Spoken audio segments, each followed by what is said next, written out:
question of algorithms and optimization in these landscapes. For the moment, the P-tensor, and then this P plus K model to explain the role of what's happening with the spreads of the signal at the equator.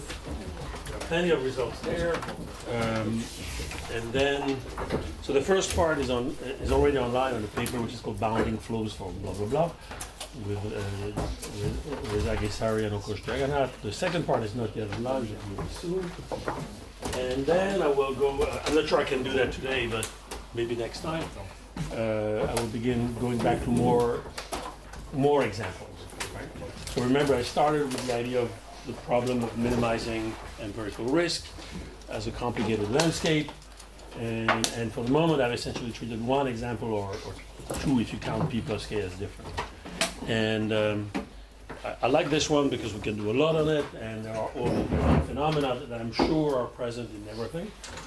But I will then go to other questions of statistics like classification or mixture or Gaussian missing data. All right, so let's go back to where we were. I was last time explaining Langevin. We're looking at Langevin dynamics for the P-tensor case. Okay, and I gave results in a vague form. I don't really remember if I wrote any theorem or anything. I said, so when the signal to noise ratio, and the usual unit we're using, was of the order, I think I wrote this, P minus 1 over 2, right? Then the signal is really strong enough that you can recover essentially from every point, every deterministic point, okay? So you have uniform, so that's what I said, uniform guarantee. Uniform, I shouldn't say uniform. Yeah. Guarantee recovery, strong recovery, starting from any point in finite time.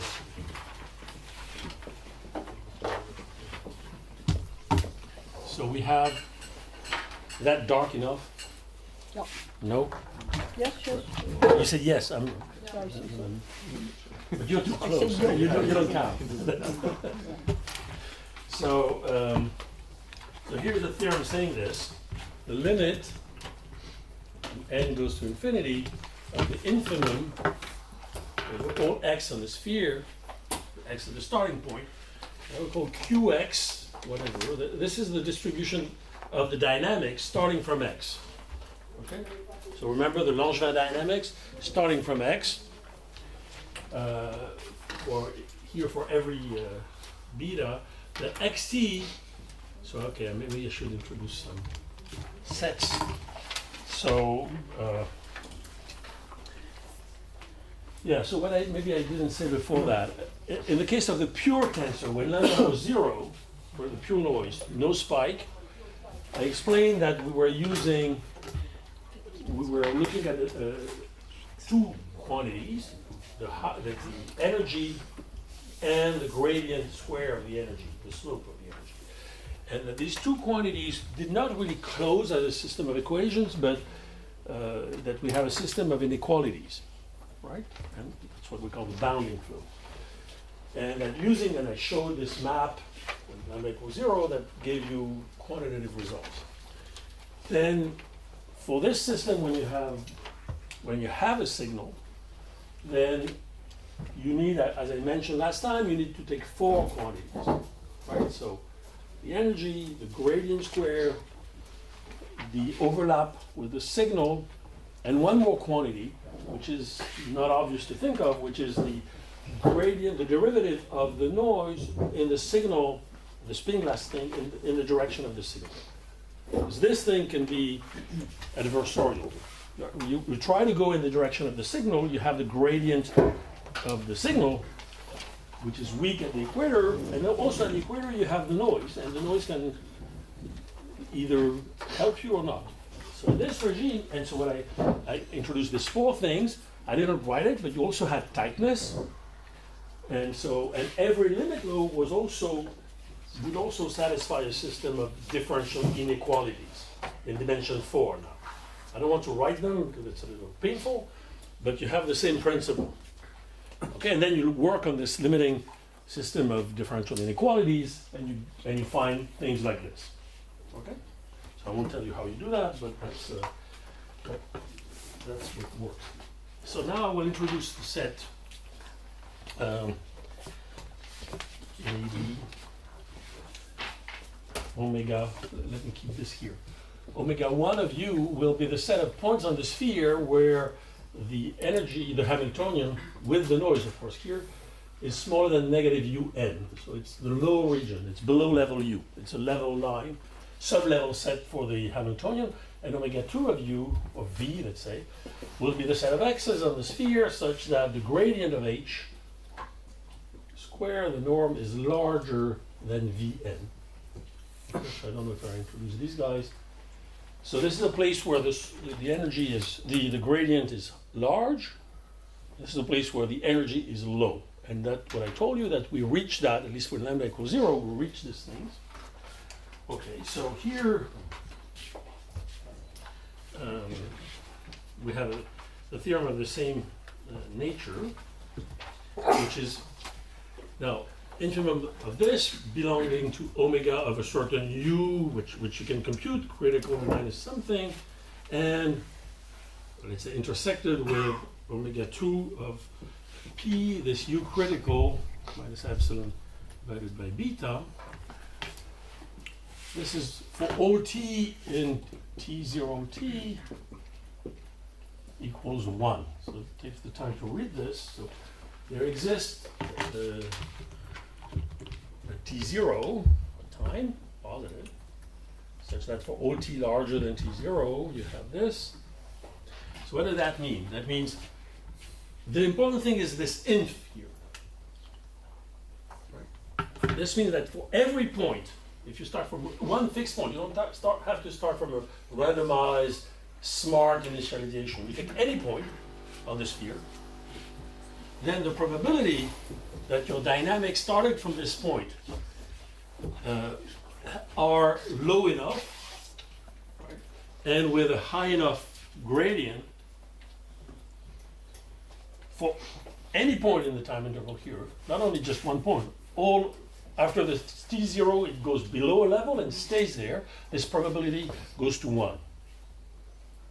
Right? So this says wherever you start after a fixed time, your dynamics will be below negative un, or u with a certain u critical that I don't want to spend time describing, and the gradient will be large.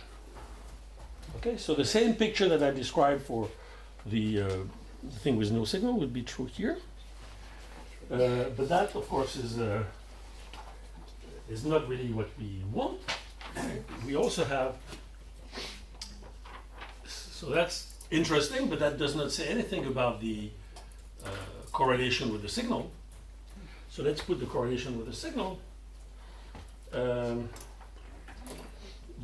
sorry, that was, of course, so now let me take a lambda so of this order, then, or maybe for what I'm going to say I need a little more. Sorry, I don't remember what you said. What is UC? Can you say again? It's a constant. It's a, let's say this strictly larger than n to the, let's say n to the alpha, and alpha strictly larger than p minus 1 over 2. I mean, just for this statement, I'm going to say I need a little more. Then again, in this case, we also have that the limit. So now for the inf over x, such that x1 is larger than n2 minus epsilon of qx of the infimum of the overlap, x1t, overlap with a signal, larger than 1 minus eta, inf over t in the interval t0t, 1 eta squared with n, because that's the natural normalization, is 1. Right? So this tells you at this point that wherever you start, if you start far enough, if you start at a certain distance from the equator, you will correlate with the signal, x1t, remember, is the coordinate that you want to be square root n, and it will be essentially a complete, very strong recovery. It's 1 minus eta square root n. So for every eta there exists. Okay, yeah. So the inf is taken, I mean, this x that we are... It's the inf over all possible x initial points. Okay, but so it's x0 and x of t is 0. Yes. Yes. And the large t? That's a time. Okay, so it's true whatever... Whatever t, so you could put infinite here, but then the normalization, I mean, Okay. you know, you could, since you have this for every t, it doesn't count. But we are just looking at things in finite time. So I'm saying, if you take a finite time, large enough, t0 has to be larger than something, Okay. then you will be where you want to be. Okay. Okay? But that's not, this threshold is not the best. So I will try to beat this. In fact, we can beat that a bit. In the first paper, we did it a bit by saying the following. In fact, the right threshold should be p minus 2 over 2. We're fighting to get the optimal one. And it's very easy to see that below. I will mention that you cannot beat p minus 2 over 2. Okay? So now, if you take alpha larger than p minus 1 over 2, minus 1/4. That's what we could prove in the first result. So we could beat this threshold of p minus 1 over 2. So at p minus 1 over 2, as I said, the signal is strong enough that essentially you can go there. But here what you can do is prove that the limit, when n goes to infinity, of q, let's say mu n, of the same thing, of the overlap, so larger than 1 minus eta square root n is 1, and here mu n is the uniform measure on the sphere.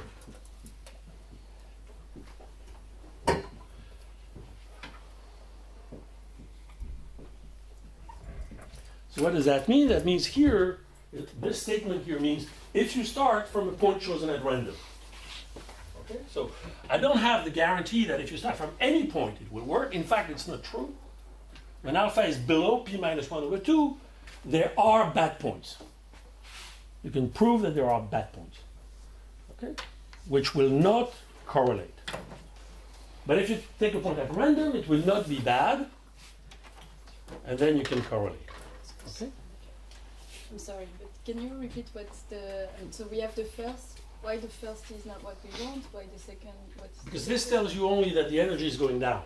Okay. And so, you know, in those things, all these things, you see that the energy, you go down in energy and you stay down, and the gradient is fast, but you could not correlate. Remember the picture? You could stay, Yes. you could go pretty fast, far down by staying on the equator, Okay. right? This tells you, no, that's not what happens. In fact, you correlate with the signal. Ah, okay. So. Okay, this tells you, remember, xt is the dynamics, x1t is the coordinate on the first axis, on the vertical axis. So x1t being large means correlation, recovery. This is strong recovery because this is for every epsilon. The maximum value is, of course, square root n. Right? So this tells you, okay, you go deep in energy, but not because you find something low but meaningless, but because you do correlate. Okay? And here, so the interesting part here is that here the signal is strong enough to see that you can correlate for any point chosen as long as you don't take it really on the equator. Okay. This is here for every epsilon. Okay. Okay? So any point of the, let's say, northern hemisphere will correlate because the signal is strong enough. Okay? But here, I'm saying I have a weaker signal. Right? The signal is weaker. I still can correlate if I pick a point at random. Okay. But there are bad points. So you can note that, yeah? Sorry, so you're saying that basically the first expression is saying that the energy has to be bounded, but it doesn't say, so we don't really know whether this is much close to the ground state or... No, it's very far from the ground state. So, but... At this point, you don't know. It could be very far. In fact, what this tells you that it will be close, in fact, because we know, in fact, remember what I said about the complexity? Yes. When lambda was diverging, and this is the case here, right? So you have deep you have a lot of critical points and a big mess on the equator, but you have only one critical point near the North Pole, and it is the global minimum. Okay, okay. So when you do that, when you know that you go down. Okay, so we are not saying that we are always going down. We just say that we are below some threshold in energy. This is what the expression says. Yes, this telling you go below a level, and your gradient is fast. And this You is don't. here? You go down, and you don't get really close in this context here to the gradient equals 0. All right. Yes. So because without knowing what is the UC, I don't understand how far, because it can be very high in energy. Forget and it. so- Just read. Okay, let me erase this. Just read the other one. That's the only important one. Erase this one. Read this one. Before you. That's serious pedagogy. Read this. That's the information. All right. Excuse me. What is QX? Qx is the distribution of this dynamic starting from x. Okay? All right. So let me now. So this tells you something. When your signal is strong enough, you can recover starting from anywhere. I've seen yours. When it's less strong, and this is not optimal, we will see it's not optimal, you can start from a random point. And there are bad points. So let me explain the bad points. Okay, now let me go to the questions. Whatever. Levent? What does eta depend on? What? Eta, what does it depend on? On nothing. For every eta, this is true. Oh, okay, cool. So it's for every epsilon positive, Every eta. So you can get as close as you want. I'm sorry? You can get as close as you want. In this scale, you cannot have eta going to 0. Eta is positive. Okay? So you have for every eta positive, you can recover 99.9% of the signal. All right, so just for alpha larger than this, the previous band, there is no bad point. no, Now for this one, there can be bad point. for the other one, there is no bad point. That's what I was telling you. Except if you really start at the equator.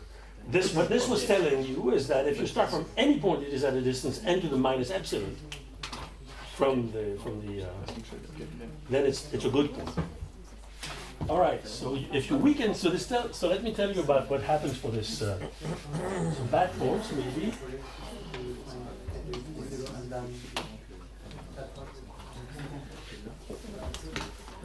All right. So.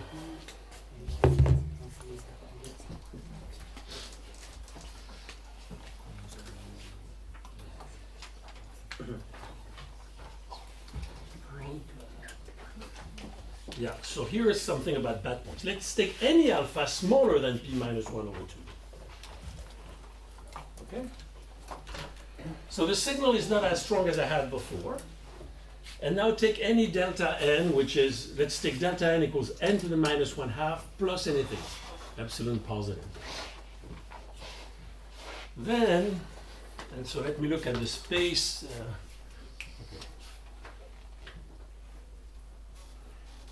Okay, there exists a measure. I will describe what it is. UN supported on, which is not the uniform, supported on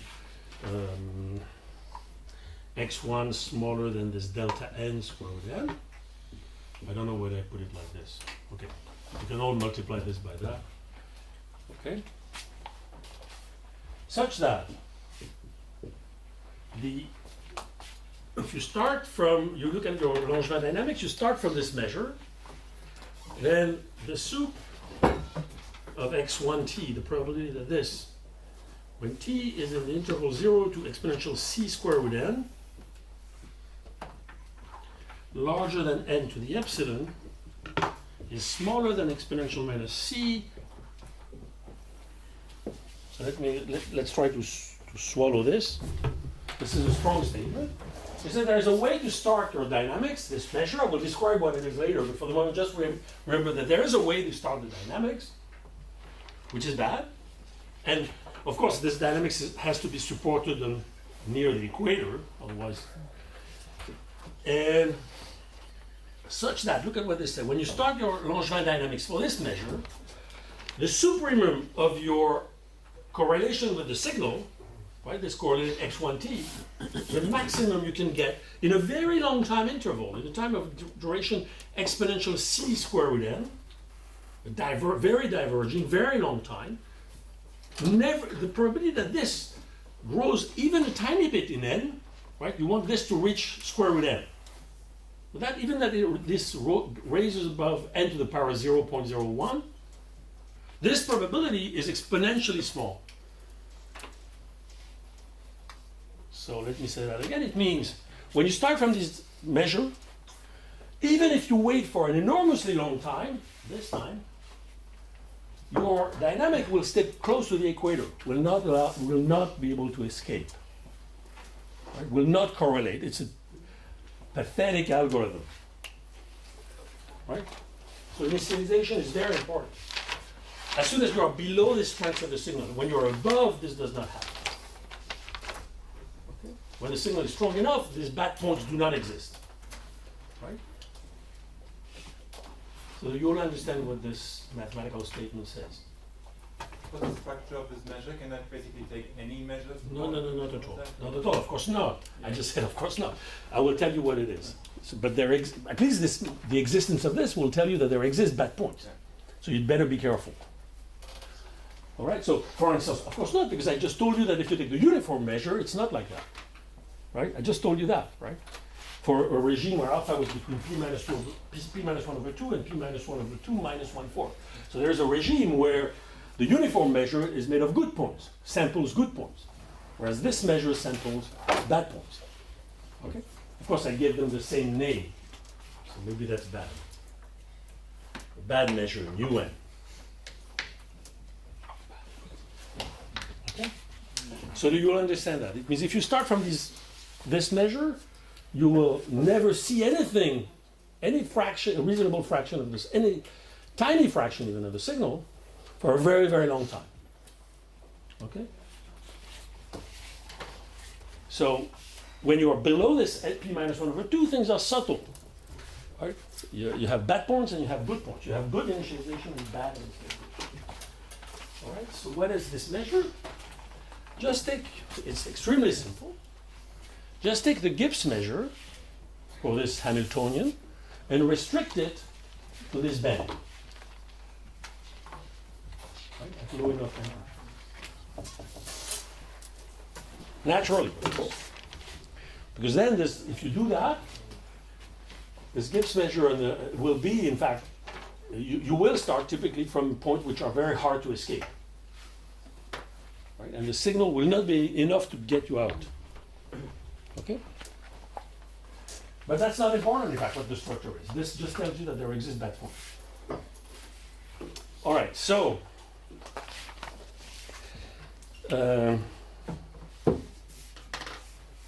what I was saying that this is because, in fact, there is. So when you look at this, there is a free. So that what Jorge mentioned, there is a free energy barrier. If the equator is here at a tiny distance from the equator, there is a free energy barrier. But in fact, points chosen uniformly at random escape, and the point that you've chosen with the Gibbs measure will not. All right, so let me go now a little further. And now, so this tells you already that things are complicated, and we don't really know yet what the real threshold is. And I'm telling you the real threshold should be p minus 2 over 2, beyond which nothing works. Except, of course, if you start really with a very hot star, that is really deep inside the hemisphere, which, remember, is a tiny part of the space. It's just your basin of attraction. Right? The hemisphere is the basin of attraction. Starting with enough inside the basin of attraction, everything works. Right? But the problem in all these problems is that you start far from it and you have to find it. All right, so now, in order to analyze this thing in general, I will look at the dynamics because then it will give us more freedom. I will look at the dynamics for the P plus K model. So it's Langevin, or for the moment I will still look at Langevin. Then I will mention the gradient descent for the P plus K problem. Right, so when K, remember K equal P larger than 3 is what we just discussed. And I will, so that's paper number 2, which you do not have access to yet, but we'll soon. So here I need a very bizarre condition, so bear with me. I cannot hide the fact that I'm a mathematician, so I will give you a precise definition of the right condition. And take it, and then we'll see what we can do with it. So I will say that a measure mu n, so I want now to understand. So you know what we have? Remember, we have the function h, which was the p-spin model plus a signal-to-noise ratio times x1 to the k. That's what the model. And remember that we expect that when k is smaller, it should be easier to escape the equator. Right? So I look at this Langevin dynamics. Now you all know what I'm doing. Round in motion plus minus the gradient of this. So my generator of the Langevin dynamics would be, so L will be 1/2 of Laplacian minus beta grad H grad, right? So for those who don't know what this means, it means that you're taking your dxt, I mean, this is the Brown in motion minus beta grad H of xt dt. Right? The corresponding Langevin dynamics is just dxt, this dwt, this being the spherical ground in motion minus beta grad H of xt dt. Right? So it's gradient descent with the Brown in motion. These two things are the description of the same thing. This is just the generator of these dynamics. Now, I would also look at L0, so this is something which will be the following. You look at the dynamics without any signal, right? This I should call L lambda. You have the signal lambda here. Right? So L0 is the dynamics of the Langevin dynamics for the pure noise. Right? That's the P-spin model. That's the dynamics of the P-spin model. All right? Okay, and I introduce the following crazy thing. I look at the set. E, which will depend on a certain delta positive little n and capital N, which is the set of points on the sphere where, or maybe the intersection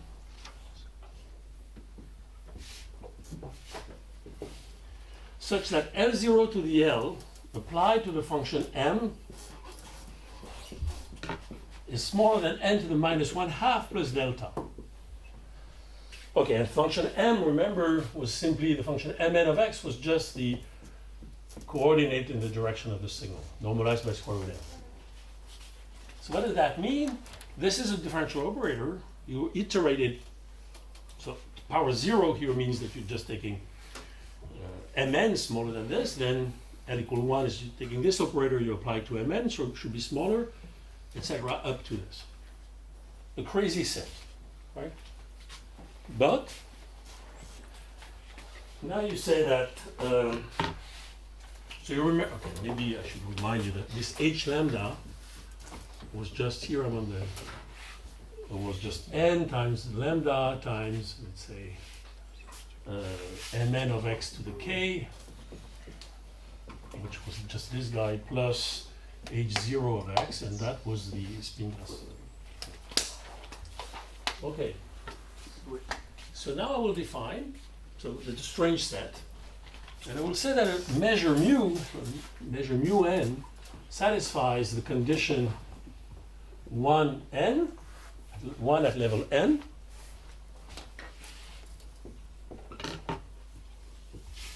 if we have the following: the limit of the lim sup of mu n of x1 smaller than epsilon is 0 on the show.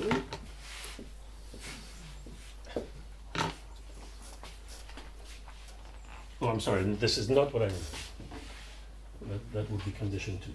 Of En complement is 0. I need this epsilon. Right, so that's a condition of mu n will be my initial. I want to understand for what initial measure things will work. So measure mu n will be good, will be satisfy the condition 1 at level n if it satisfies this. Right? Which means that the measure of this set is small. Sorry, is big because I put a complement. Mu n is essentially carried by this set. Right? So By the complement of this set, I'm sorry. yeah, so mu n was the set of good points, right? No, no. Mu n is any measure now. Oh, Okay? but so what was condition number 1 then? Because you gave us We don't have condition number 1. This is condition number 1 at level n. We had condition number 1, which was condition number 1 at n equals 0. If you look at it, that's what it is. Or at n equals 1. This is a definition of condition 1. This is a definition. I define condition 1 at level n like this. Okay? Right. Okay? All right. And then there is a condition 2, which will be that the what I was writing before, limit in epsilon, limit in slope in n, of mu n of x1 smaller than epsilon is 0. All right. So strange conditions, but of course we have a theorem that says if these conditions are satisfied. So I need one more thing. So stay with me. It's getting a little more involved, but that's what it is. Now let me call alpha c of n to be k minus 1 over 2 minus n minus 1 over 2n. This is an important thing. So that you see that alpha c at infinity will be k minus 2 over 2. Right? Because if you n go to infinity, this goes to the half. You subtract to that, you get k minus 2 over 2. Right? So think, if k equal p in the usual tensor model, k equal p, this thing is p minus 2 over 2, the threshold we want. Right? And when n is 1, this is p minus 1 over 2, the simple threshold. Right? So this is moving between, alpha c is moving between p minus 1 over 2 to p minus 2 over 2. Right? Now, theorem is the following. So for the first theorem is when k is larger than 2. So we are in the like for the tensor problem. Then there's Langevin dynamics and lambda. So imagine that mu n satisfies condition 1 at level n and condition 2.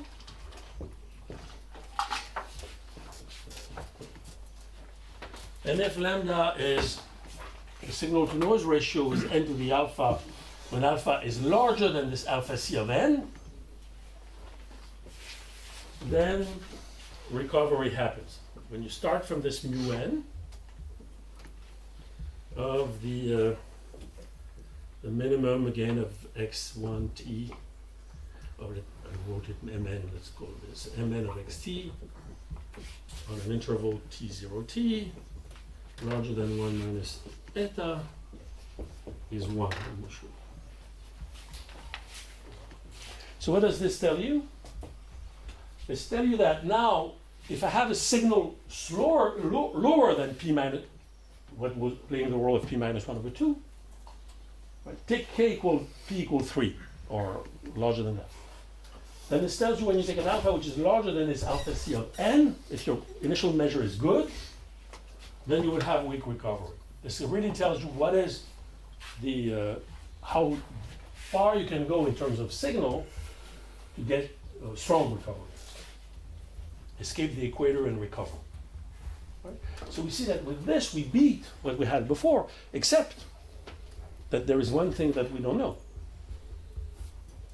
which is the uniform measure, for instance, the one which is even more natural. Would it satisfy these conditions? Right? So, are there a natural measure that satisfies these conditions? Right? So then here I'm looking seriously at what are the good initialization measures which are provably good? This is provably good. All right, so you see what this tells you, right? In this case, k larger than 2, you have strong recovery starting from the measure mu n as soon as the measure satisfies good conditions. All right? And this is true. This level n gives you the level, the strengths of the signal you can have. So for instance, if you can prove that your measure satisfies this condition for every little n, then you would have this until essentially k minus 2 over 2, which is what will be the optimal. Right? All right. So I'm keeping the mystery here, but the real question is, sure, but does the uniform measure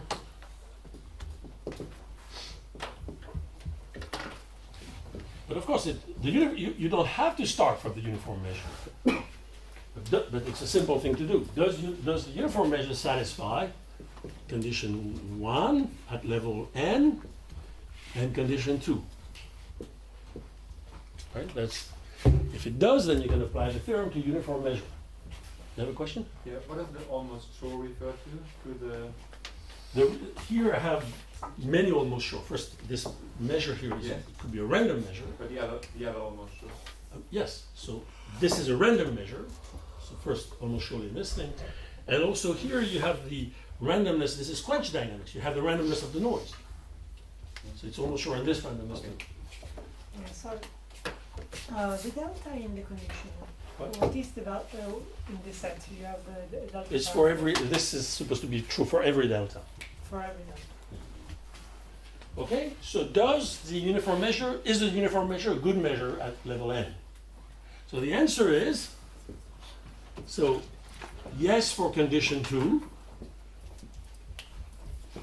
and yes for condition 1 at level n, for n equals 1, 2, 3. So if you put 3 here, you get 3 minus 1 over 2 over 6. Right, so this is but conjecture, yes for all n. So why don't we have it? Because you see, if you look at what condition 1 means, it's just a pure question on high dimensional geometry. I give you a uniform measure on the sphere. Does it satisfy whatever? So we could do that until 3. In fact, I'm sure we can in fact do it until 4. So then it would take 10 more pages. And then clearly we ran short of steam.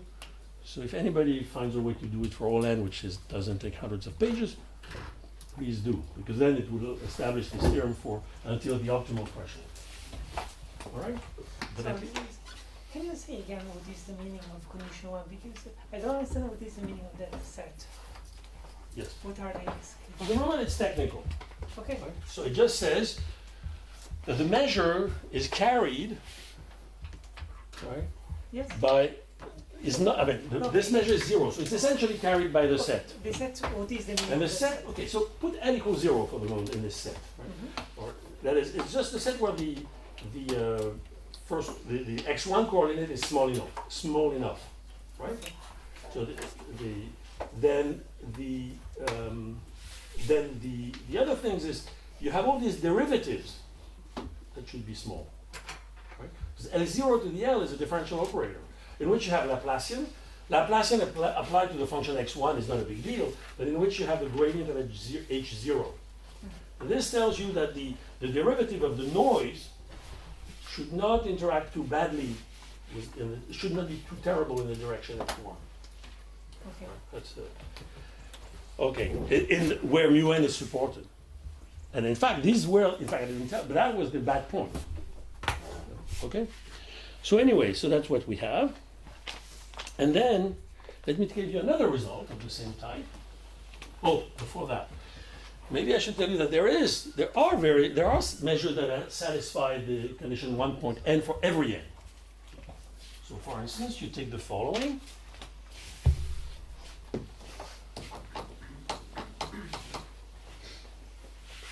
So natural measures that satisfy the condition 1.n, which then are provably Good.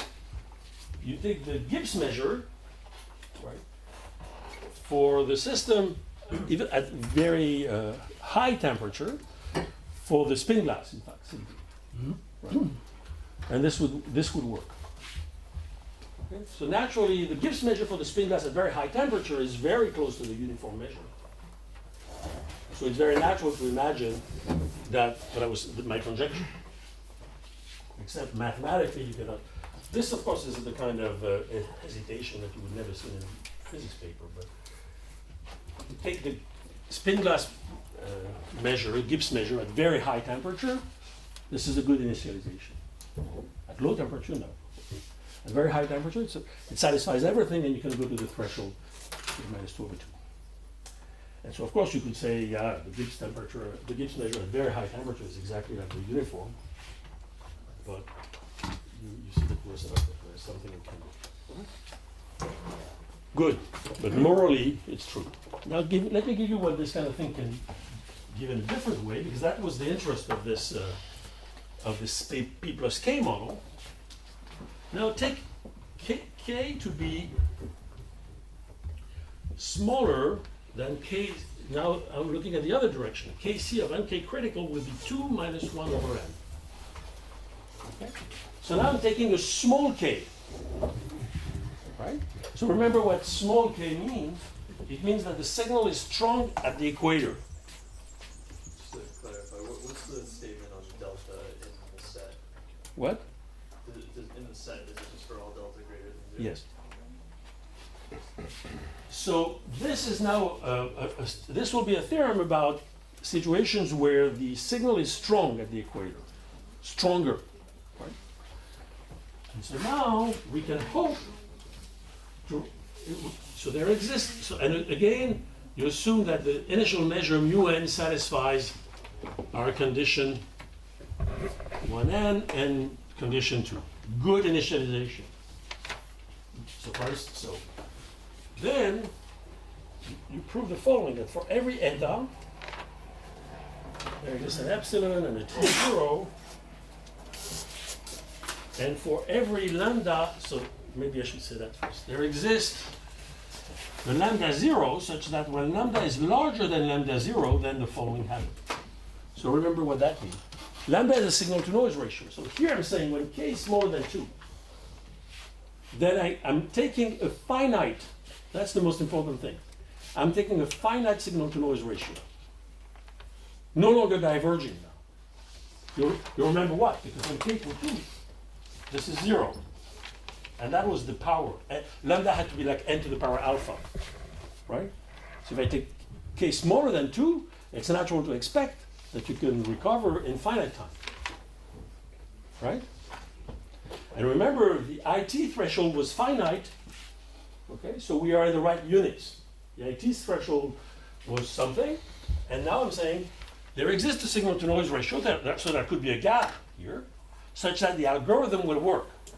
So now I'm saying the algorithm threshold works in the same scale that the IT threshold. Whereas before, the algorithm threshold was diverging. Right? Before, we had a gap between IT and algorithm, which was huge. And I was working hard to reduce it from one power of n to another power of n. Now, when k is smaller than 2, this thing can be reduced to a finite gap. So here's the statement. Lim sup of the dynamics starting from this measure mu(n) of the, as we said before, the minimum of this. So here this is weak recovery.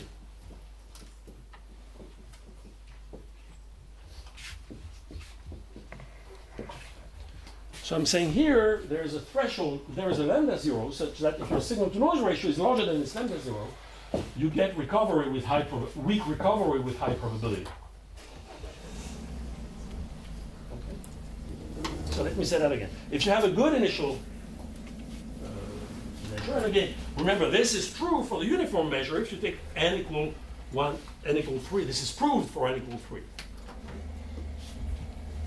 But we think it's true for every n. So now if k is smaller than 2 minus 1/3, provably, if you start from the uniform point, you would have weak recovery with a finite signal-to-noise ratio. All right? So that's really strong because now we are in the right ballpark because the IT threshold was finite. Okay, and remember our random geometry, right? The fact that you had all this craziness about the transition that I showed you about the critical points was also finite. Okay, remember we had a finite lambda at which you saw the critical points move close to the North Pole. Right? So we are on the right ballpark. Of course, I'm not optimizing on this lambda 0. Obviously, it's above the moment where this ring appears close to the equator. And I'm not saying what it is, but it's finite. Okay? So if you summarize these two things together, you see that we have the fact that the important thing is this k, and not in fact the p. In fact, this is true for, you could take this signal and add any spin glass noise you want, p, q, p plus q, it would not change anything. So this tells you that really the important thing, the thing that made this gap diverging was linked to what's happening at the equator. Right? If you strengthen the signal at the equator, then you have a finite gap. Okay? And so suddenly, in this context, the picture about before that, everything I was explaining before, was kind of, who cares about all this geometry thing? Because in fact, in order to escape the equator, you need a lambda which is so big that by the time you've escaped it, what's happening in the hemisphere, which is the basin of attraction, is a very simple landscape. Whereas here, that's not the case. Here, clearly, remember what happens when you have p plus k, let's say. You have this possibility of having a band of positive complexity. Here in this model, you had a possibility of having a band of positive complexity inside your basin of attraction. Right? A crazy landscape inside the basin of attraction. So clearly, this lambda 0 must be large enough for this not to happen. Because remember, we had this band, and at some point it transferred. You remember the beautiful picture in blue and red? You had this band, and then you had another, when lambda was stronger, you had only one thing here, a simple landscape. So this, of course, must happen in the sample landscape. But what we've done with the geometry gives you a lower bound on lambda 0.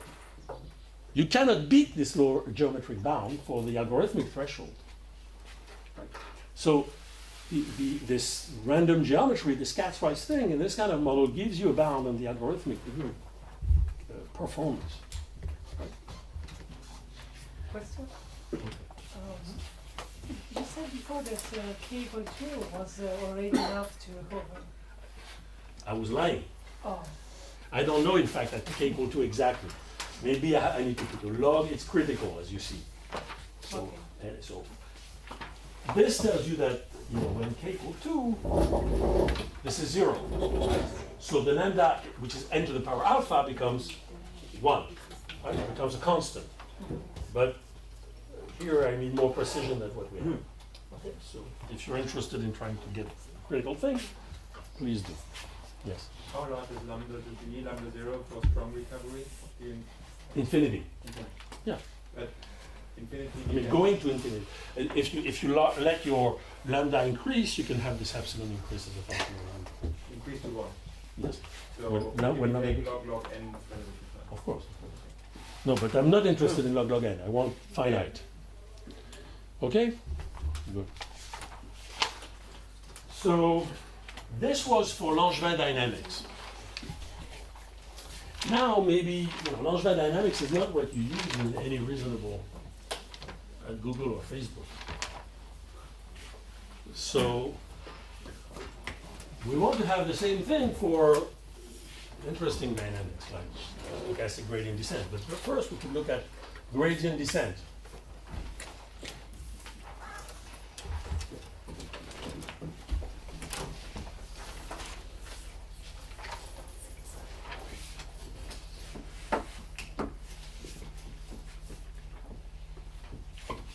Okay, so I'm not looking at stochastic gradient descent. Here I look at gradient descent. So no noise at all. Right? just look at my h lambda, which I won't repeat, and I just follow the gradient of it. Okay? So we have, so if you want, the dynamics now are dxt is minus gradient h xt.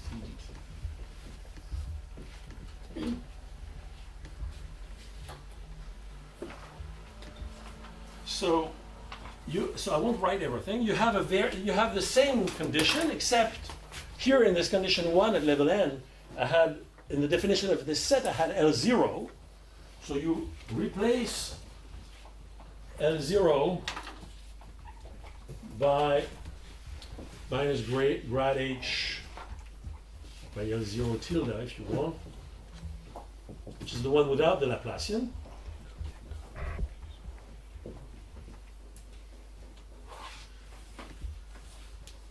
In the definition in condition 1 at level n. And then everything I said is still true. The two theorems I gave you are still true.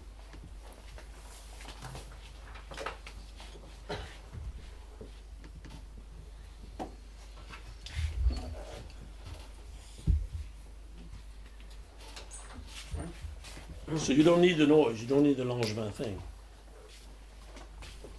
So, what is this thing? No, not the two theorem, one theorem. The theorem 1, I'm sorry, not the other one, no. So then if, let me write it, if alpha is larger than alpha C of n, which is the same as the one I wrote before, then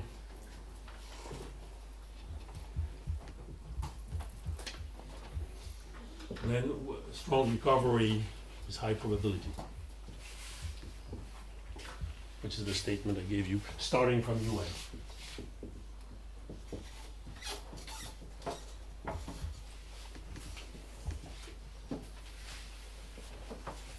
Okay? Yeah. Do you know that uniform measure on the sphere satisfies the new condition one? Or? Yes, so this is not written in the paper, but yes, for the same n, and we cannot, you may hope, maybe here it's possible to check it's easier to check, of course, because this operator is much simpler than the other one. So maybe there is more to do. Maybe we can do it for every n. For the moment, just 3. All right. Okay, so that's cool, but so gradient descent works as well, essentially, as Langevin for this regime. But now, maybe this alpha C of n is not, why did I call it critical? To call it critical, it means that I know that below alpha C of n, if the signal is too weak, what happens below alpha C of n? Right? If the signal is too weak, what happens? Or maybe alpha C of infinity. Remember, which was k minus 2 over 2.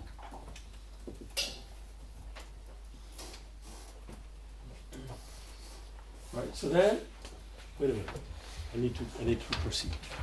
And I know you guys, so you can talk to me. All right, so in fact here we have something very similar to what I said before. Below this you have a provable refutation. If the signal is not strong enough, even if your initial measure is good, satisfies condition 1.n, etc., things do not work. So let's call tau epsilon the first hitting time, the first time where this mn of t is larger than epsilon. So this tau is the time of weak recovery at level epsilon, right? The first time you recover a fraction epsilon. Then if alpha, so here I assume that alpha is smaller than this alpha c infinity, then the min sup of 1 over n to the 2 epsilon for every epsilon log of q mu n of tau n to the minus 1/2 plus epsilon, smaller than exponential c n epsilon, is very similar to what I was writing before, is smaller than minus c. It's essentially the same.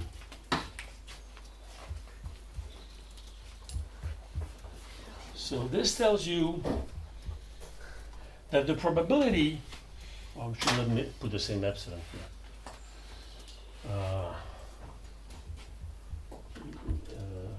have any eta. So the probability that you can recover even a tiny bit before a very long time, right, this exponentially long time, this probability is exponentially small, right, because this log is negative. Right? So again, in this case, when alpha is small, you can not recover. And then I will stop here. All right, for this, I could go deeper, but that's probably enough to swallow. So this shows that this is a difficult problem, that at the same time you have this strength of the signal at the equator, which plays a big role, that you can have bad points. Then when the signal is strong enough, all points are good. When the signal is below a threshold, it cannot work. Right, so that's all right. And I believe that these lessons are crucial. In fact, this tensor problem is really a very hard one. It's considered one of the painful ones, and we see why. But here we have identified the important geometric quantity, which is this k, the strength of the signal at the equator. And we've seen maybe the most important thing is not this alpha c, but this kc. That is, depending on you have different things. You have the strengths of the signal, you have your initialization, and so when your initial conditions satisfy the right thing, then the signal, the weak recovery threshold can be finite, and has then to be bounded below by this Katz-Rice geometric thing. Because obviously, I didn't prove that, but obviously when you start from the equator and you want to reach the North Pole and you have to cross this region full of exponentially many critical points, you won't do that in short time. Right? So you have to first kill this by increasing enough the signal-to-noise ratio, which happens at a finite regime, and then you will be able to escape the equator and go to and not feel this and go close to the North Pole. All right, and I believe that this lesson should be valid in many, many cases. So now, so you may notice that here I don't talk about stochastic gradient descent.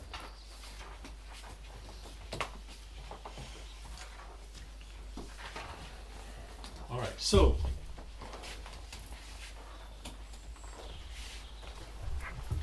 I forgot, I still have what, 10 minutes?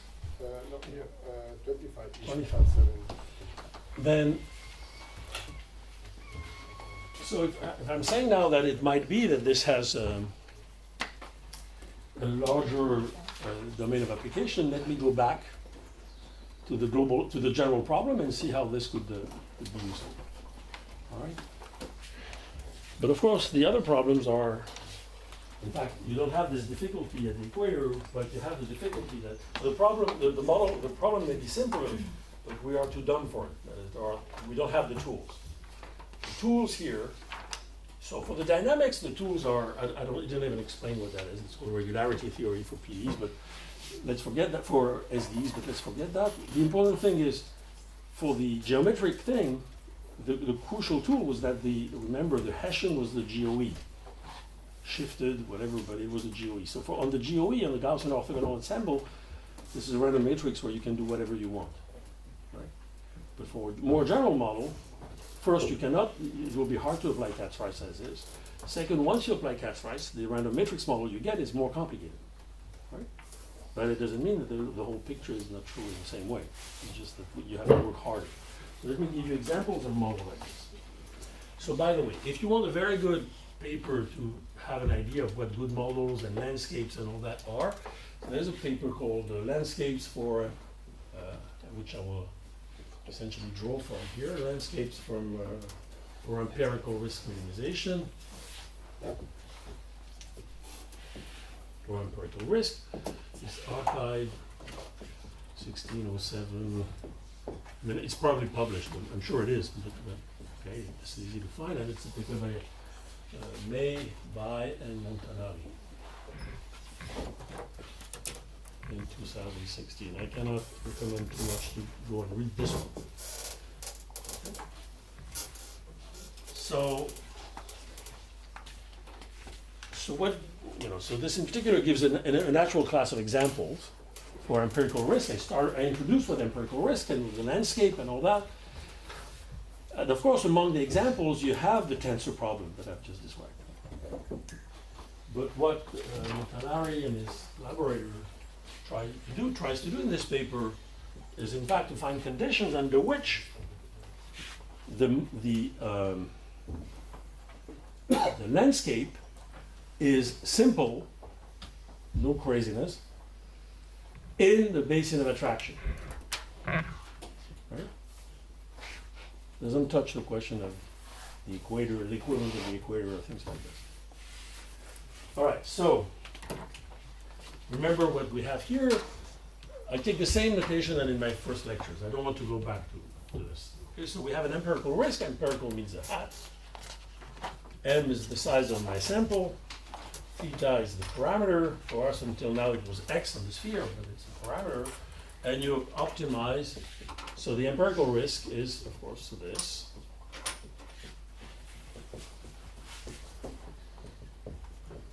And L is a loss function, or a risk function.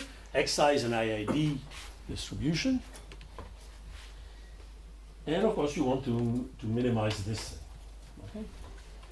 And so, this again, so let me come back to the point of view I had from the beginning. This is a random function of a large dimensional parameter. Let's say theta is Rn. For us, our theta up to now was in the sphere Sn minus 1, but it's high dimensional. And Xi is RAD. And this L is a decent function, smooth function. Right. So it's a random function because of the sampling of a very large dimensional, on a very large dimensional space. And so we can expect, of course, that the landscape can be complex, and depending on the signal-to-noise ratio. So what plays the role of the signal-to-noise ratio? Exactly like in our model. So always go back to the tensor model. What would change the lambda in my signal-to-noise ratio? Remember, it was simply changing the m, the size of the sample. Because my lambda was essentially then multiplied by square root m. Right? So essentially, when I say lambda larger than n to the alpha, I was just saying m larger than n to the 2 alpha. Right? You're all with me here? I see some blank stares. All right, I'm experienced enough to know that then I have to come back. Remember, we started, I gave you, so you have this tensor. Let's forget P plus K, but just take the tensor problem. It's a rank 1 thing plus a noisy tensor, P tensor. All right, and what we've done was, let's look at the plain vanilla algorithm. There are more interesting algorithms, but the one that everybody knows is maximum likelihood. So compute the maximum likelihood, which is a 2-line computation, because everything is Gaussian. And this maximum likelihood was essentially the thing that we call H lambda. And so then we've studied what happens when lambda is small, large, very large. But why would this lambda change that much? Of course, if now I had given you, instead of giving you one tensor, one sample, if I had given you m sample, remember I described that, then of course you could simply add them all. That's the stupidest thing you can do with them. You add them all, and you have the same model, but now your noise has been reduced by 1 over square root m, which means your signal-to-noise ratio has been increased by square root m. So if you just do this plain vanilla thing, which is not necessarily the smartest, right? You take the m tensors you're given, the m pictures, you just add them up, and this gives you a signal-to-noise ratio which is proportional to square root m. So when we say that the signal-to-noise ratio has to be larger than n to some power alpha, it just means that m has to be larger than n to some power 2 alpha. So that's one way to think about this large signal-to-noise ratio. It's the size of the sample you need. All right? So here it's the same thing. The thing that will play, oh, I'm sorry, this was an M. The thing that will play the role of signal-to-noise ratio is the relative size of m, the number of sample, and n, the dimension in which you optimize. All right? So what is done in this paper very well, really very well, is that when m is large, really large, like n log n, larger than n log n, right? Then so the theorem, let me say it with words, but you have to be careful because you can read it wrongly. The theorem says there that if you take the maximum likelihood, this empirical risk minimization for reasonable hypothesis that I don't want to get into, inside, there's a ball around the planted parameter, if you want, the one you want to estimate, in which the landscape is simple. Right? That is, you have only one minimum. The true risk would have one minimum, let's say. Then the empirical risk will have only one minimum. In fact, you have a one-to-one map between the minima of the true problem, the population risk, and the empirical risk. Right? So the landscape, then it means that when M is large enough, this noise of the sampling doesn't bother you, right? It doesn't create this ruggedness of the landscape, all right? But that's inside the ball. Remember what we've seen on the sphere. That's peanuts. We don't care, right? That's the picture I was showing you. Of course, it's important to prove it, but we've seen that was not the main obstacle for algorithm conversion, right? But still, so this said that when n is larger than n log n, the landscape is nice and everything. If you start inside this ball, you will converge. Right? But now I'm interested first in m, not necessarily like n log n, it would be like m. Right? Of course, if m is much smaller than n, then we are in deep trouble, but it's another story. Or m, and then I'm interested in the same question as before. Geometric complexity, can we compute the landscape, the critical points, and all this kind of thing, and then possibly do the same thing. So can we understand when we have weak recovery, and can we understand how a reasonable algorithm would work, whether it's Langevin gradient descent or stochastic gradient descent. On this you can go for stochastic gradient descent, because it's a sum. Right? So you can just take iteratively the gradient of each term. So this is a huge number of questions, and let me explain what Andrea and Bai explained very well in their paper. They give at least 4 interesting models, which are very good workhorses for this to be tried. So the last model is tensor PCA. So you've heard enough about that. And of course, they say this is terrible, this is bad. But then you have better things. The first one would be, I don't know, maybe I may not do the first one was binary classification. I will come back to this. And you've heard.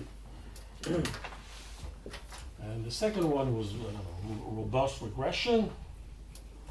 And the third one is is a mixture of Gaussians, missing data type of things.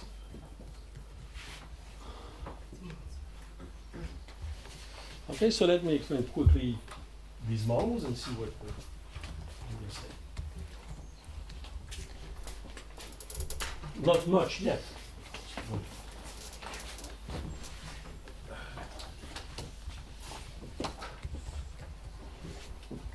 So, let me start with binary classification, which is a very simple thing. And as you've probably seen, I've not stayed here for all lectures, but I'm sure you've heard that many times, right? So here the problem is the following: you have m, your m sample of m pairs. Let's say xzi, to keep Arous notation, xi yi, where the xi's are n with my notation, and the yi's. The only thing that I've changed in the notation compared to the paper by Romeo is that the name of the dimension. And I can, so for me, since n was always the size of the parameter, this would go always n. In fact, it's one of the hardest difficulties in this field, is doing with n, little n, md. So this one, that's why I keep them the same. This is n and this is m, the size of the sample. And his yi's are just in 0, 1, they are just tags. It's binary classification.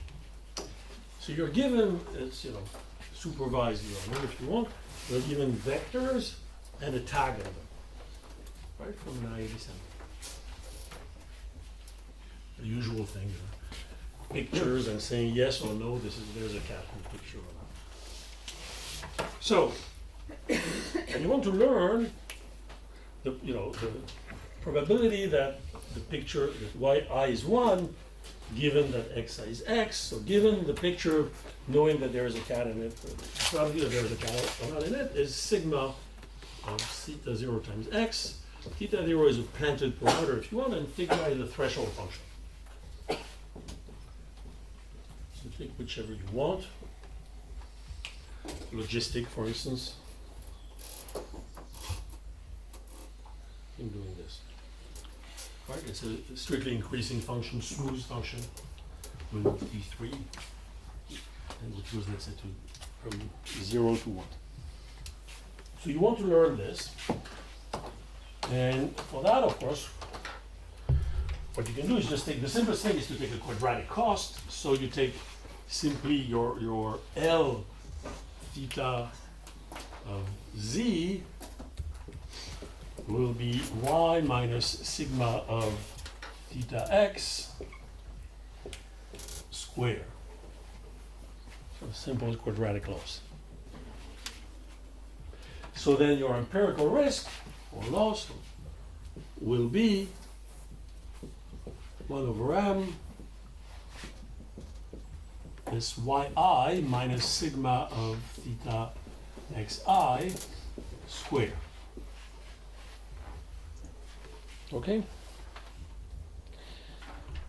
So, of course, this is not used only for simple, this is also a workhorse of classification, maybe in more complicated context than this very simple one. Right? So if you want, this is stupid, but this is a neural net with one node. So, and this function now plays the role of my Hamiltonian.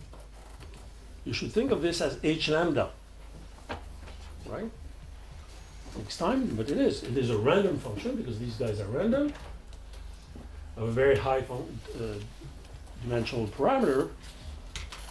So, and of course, the signal to noise ratio is that this, you should think of this as, and this is highly questionable, but this as r of theta plus 1 over square root m times the Gaussian noise. Right? Okay, and this thing being just the mean, as I explained it the first time, of this L of theta z under your. Right? So you see that you should think of it like the h lambda. This plays the role of my x1 to the k. That's the deterministic function, the signal. Right? Theta is x if you want to translate. Okay, and this is the Gaussian noise. Right? So this is 1 over lambda because I put the lambda here. Right? So lambda is again square root m. Agree? Of course not agree, because this is not pretty correct. This is highly difficult if you do too much of it. Right? Again, that's the kind of reticence of mathematicians, but there's a huge branch of statistics trying to justify this, functional limit theorems. Of course, this is, of course, central limit theorem, right? So where's the problem? If you fix one value of theta, then clearly this is a central limit theorem, and you can compute the covariance of this Gaussian, which is a centered Gaussian field, right? But knowing that this approximation here is in any way reasonable for this as functions of theta, this is now a completely different story, right? You see that, right? You could say if I take 25 values of theta, then I can apply the central limit theorem, but as a function of theta, this is a completely different story, because now remember that the dimension of our theta here is the same as x, so the dimension of theta is in Rn. Right? So it's a very high dimensional function, knowing that the central limit theorem as function is reasonable, not so clear. And remember that we need it as a function, because we need to compute the gradient and the Hessian of these things, not only values. Right? So you see that there is a question of approximation theory here, which is not for free. But let's gloss over that. Right? And of course, this is a You have huge books on this, and this is where the Vapnik-Chavonenkis type of thing intervenes. So there's a big toolbox to see whether we can do this approximation. But let's forget that for the moment. So if you admit that this is kind of reasonable as an intuition, then you see that it's not ridiculous to think of that the tensor PCA thing could help. Right? We had a signal, we had a noise, so maybe we can do something. All right. So that was binary classification. Let me say one word about robust regression. Again, this is literally taken from Andrea May and Bai paper. Robust is sometimes called Huber regression, because he introduced it in the 70s. And so this is the same thing. You have, except now the xi's are in Rn, but the yi's are not 0, 1. They are in R. And now so you have the regression model yi is eta 0 xi plus epsilon I, where these guys are IID, and which means 0, of course. So that's a regression model. And your empirical risk now will be, so that's the thing you want to learn by opposition to that. And now your empirical risk will be Rm hat of theta, 1 over m, sum over m, of a function rho of yi minus theta xi. And this rho here is typically robust regression. This rho will be non-convex. So Andrea has chosen, this paper is there to give you examples of empirical risk landscapes which are non-convex. Because of course when they're convex, the problem minimization is a different story. So this rho will be a non-convex function from R to R. Typically bounded. But so that's something very similar, but it's a different problem. Yes? So you said this convergence doesn't work but you can still take some ideas from it, so is there any way to quantify how? Yes, there's a lot of ways to do that. It's a long story. I need 6 more lectures. So, but it's, at this point, I'm just saying, this is a way to, I introduced that just to let you think that, of course, what I've explained about the tensor case, which was directly Gaussian, and it had directly this shape, was pedagogically a first step that might be reasonable. Yeah.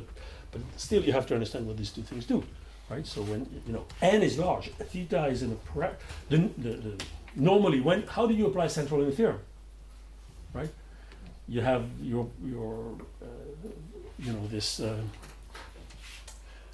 random variables are in dimension 10 and you have a very large number. Now, not completely clear that you can do that. And not only that, in order to do cat's rice, you have to approximate not only the value at a finite number of thetas, but the whole function, because you have to compute derivatives and Hessians. And computing a Hessian in dimension n needs a lot of precision, right? So it could be, but this has been worked by very hard, some of the smartest people, statisticians, for a long time.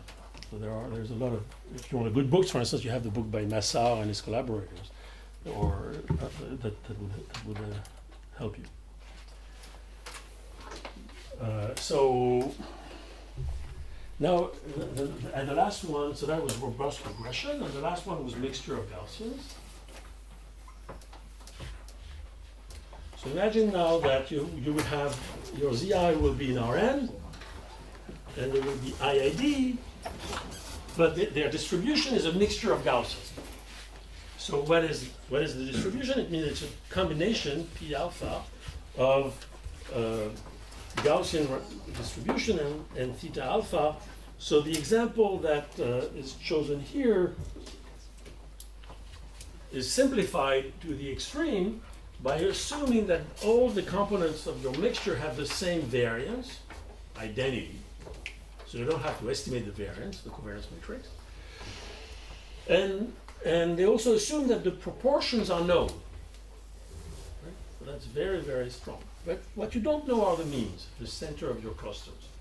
Right? So think k equal 2, right?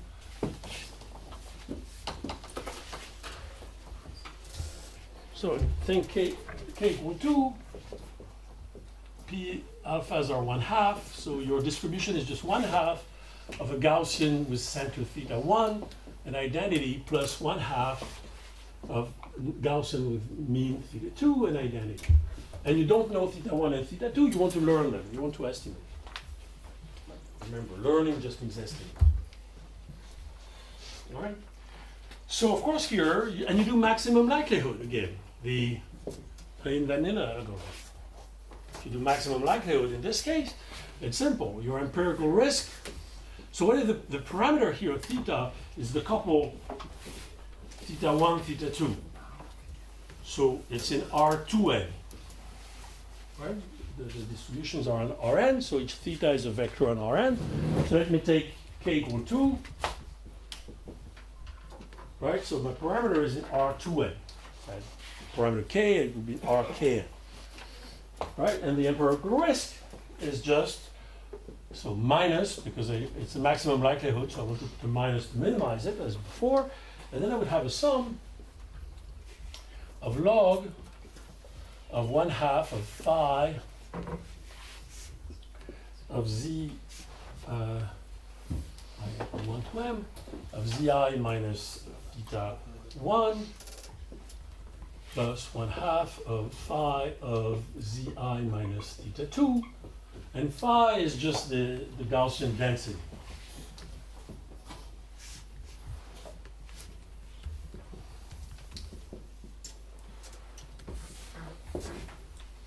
Okay. So if you do the log likelihood, that's what you get.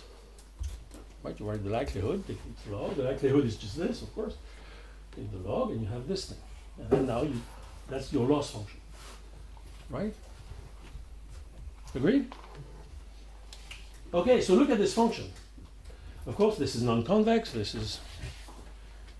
But now, so this is your Rm theta, these zi's are IAD, and you see that this guy is certainly non-Gaussian, right? So you could try to apply the central limit, but still it's a random function with very many variables, theta 1 and theta 2, and you want to understand the structure of this. All right? And so what I suspect, let's say a few things about that, is that you have, of course you will always have in the right normalization. So let's take the normalization so that the IT, you have the same problems as before, detection, weak recovery, strong recovery, algorithmic recovery, all right? And so let's put this in a situation where, so the IT threshold would be finite. Then, is the weak recovery in this threshold in the same scale?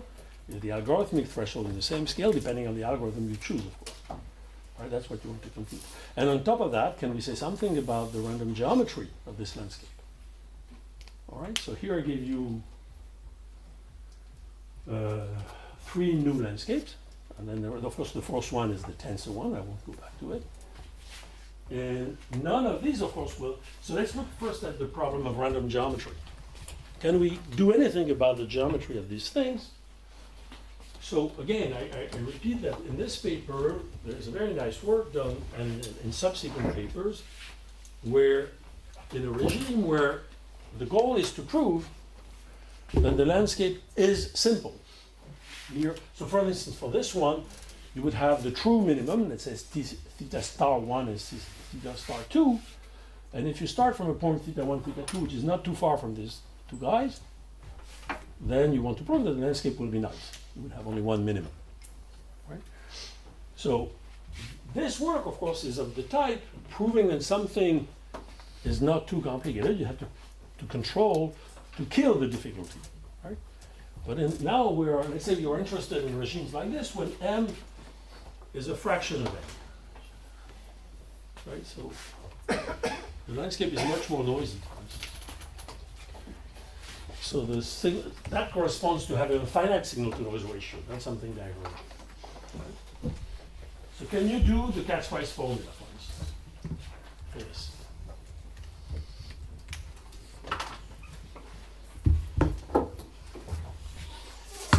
So first, you realize that these things are not Gaussian.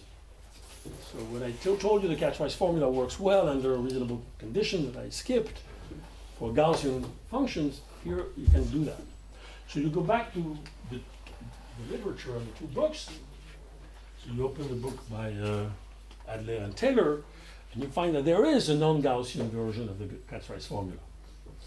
But it has, I don't know, 18 different conditions which are very non-reasonable. Well, not I'm exaggerating, but hard to check, let's say.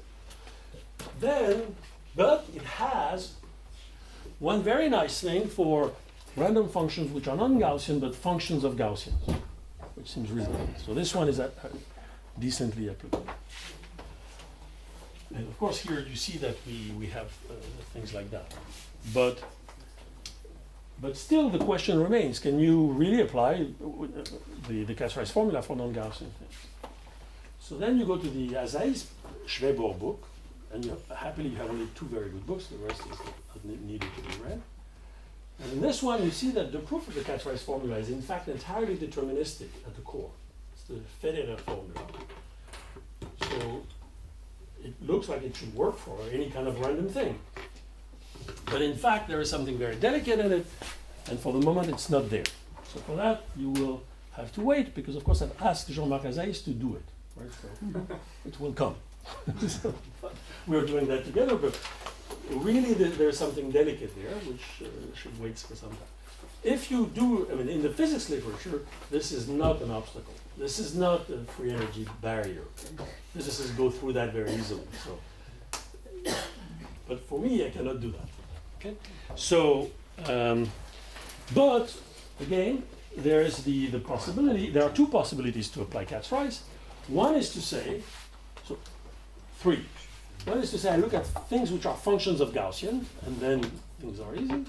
And most of what I'm saying here are. I mean, you can take them like that. For instance, this one. The other is to say, okay, we push the basic geometry effort to prove this in a more general context. Then the third is to say I apply the functional central limit theorem that I wrote hastily, and then I apply the Catch-Price formula for the approximation, and I hope that it works. Right? Which is another tool. So it gives you different path into this. And for the moment, I don't know which one will be the best, except in a few cases. So let me explain those cases. Or maybe next time. Yes. Okay. So next time I will explain a few things about the case of binary classification. That is, I won't give you the details because it's still being written by Antoine, who is over there. So it worked with Giulio. So but I will tell you how it works.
Okay.